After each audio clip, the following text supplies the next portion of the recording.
जय हिंद दोस्तों, स्वागत है आपके अपने चैनल इंडिया क्राइम एक्सप्रेस में। और प्रयागराज से बड़ी खबर निकल के सामने आ रही है। जी हाँ, संगम नगरी में हत्या करने के बाद अपराधी का पुलिस से मुठभेड़ हुआ। उसके पैर में 3 गोली लगी है। जी हाँ, हाईकोर्ट बार एसोसिएशन के पूर्व अध्यक्ष अशोक सिंह के चचेरे भतीजे की बेरहमी से हत्या ने सबको दहला दिया।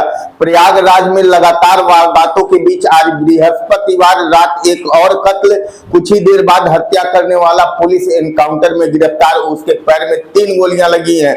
जी हाँ, बृहस्पतिवार की देर शाम सिविल लाइंस के हर्ष होटल के पास पत्रकार लक्ष्मी नारायण सिंह उर्फ पप्पू को कुछ लोगों ने झगड़े के दौरान चाकुओं से गोद डाला है। सिविल लाइन थाना पुलिस उसे अपनी जीप में अस्पताल ले गई, जहां डॉक्टरों ने चेकअप के बाद बताया कि उनकी मौत हो चुकी है। इसके बाद पुलिस ने आसपास के लोगों से जानकारी ली तो हत्या में विशाल का नाम सामने आया।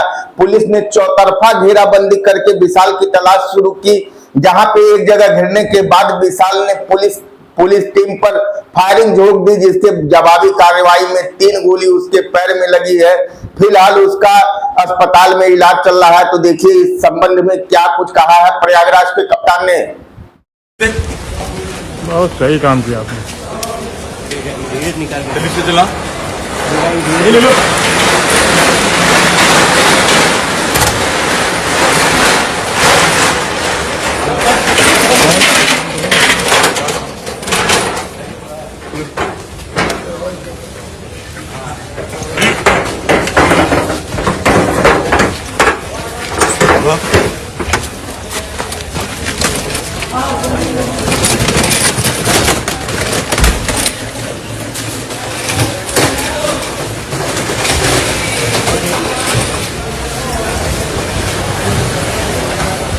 की गई है। इस पूरी घटना में अभी तक 4 चीजें सामने आई हैं और किस तरीके से वर्कआउट कर रहे हैं। ये आज दिनांक 23 अक्टूबर को शाम को हर्ष होटल के पास में ये घटना की सूचना प्राप्त हुई थी कि एक व्यक्ति लक्ष्मीकांत उर्फ पप्पू, जिनके ऊपर कुछ बदमाशों के द्वारा हमला करके धारदार हथियार से उनको घायल किया गया, जिसके बाद उपचार के लिए उनको तत्काल SRN हॉस्पिटल लाया गया, जिसमें उपचार के दौरान जो घायल थे उनकी मृत्यु हुई।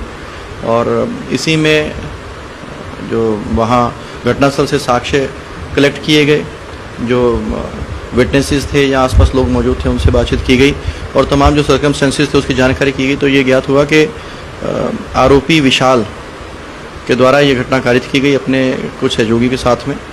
फिलहाल जो मुख्य आरोपी था विशाल, उसके द्वारा खुलदाबाद क्षेत्र से मछली बाज़ार से ये चाकू खरीदा गया था, जिससे उसके द्वारा मृतक पर धारदार हथियार से उसी चाकू से हमला किया गया था। और फिलहाल दबिश में जो विशाल है आरोपी, उसके पुलिस मुठभेड़ में उसको अरेस्ट किया गया है और मुठभेड़ में उसके 3 गोलियां लगी हैं उसके दोनों पैरों में और फिलहाल उसको हॉस्पिटल में एडमिट करवाया गया है। और आगे जो साक्ष्य हैं एकत्रित कर विधिक कार्यवाही की जाएगी, मजिस्ट्रेट के सामने पेश कर आगे रिमांड लिया जाएगा।